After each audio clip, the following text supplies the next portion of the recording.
So what is Islam? There was a man who, I don't even know his name, but I think his name is Bob, and he just explains what Islam is in a very, very simple way, and how really it's about world domination. Check it out. The entire purpose of Islam, according to all Islamic doctrine, is to ensure that there is an Islamic state throughout the entire world called a caliphate, and under that, Sharia or Islamic law is the law of the land. That's it.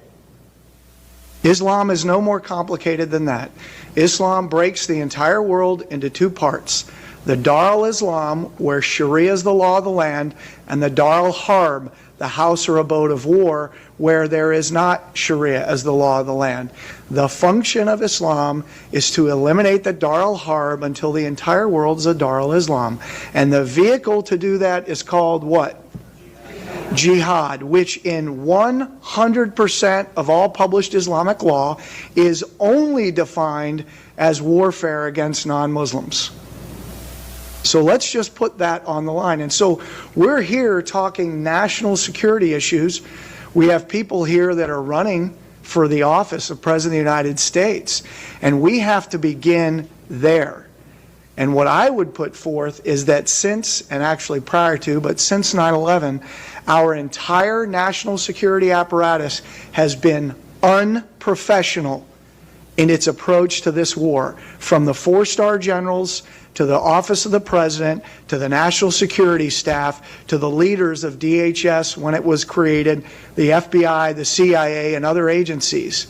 Because we have said this has nothing to do with Islam, despite the fact that our warfighting doctrine says when you analyze an enemy, you start with who he says he is and why he's fighting. And 100% of this enemy that we're facing, from the jihadi in Chattanooga to the 9/11 hijackers and everybody before and in between, have all said we're Muslims waging jihad in the cause of Allah in order to impose Islamic law and establish caliphate, period. So that's what it is. And if we look in Islamic law, authoritative Islamic law, the kind you get at mosque bookstores, not at Barnes & Noble, you will see that 100% of them say that jihad is warfare against non-Muslims. And it's total warfare. It's not just guns and bombs. It's psychological warfare. It is political warfare. It's subversion.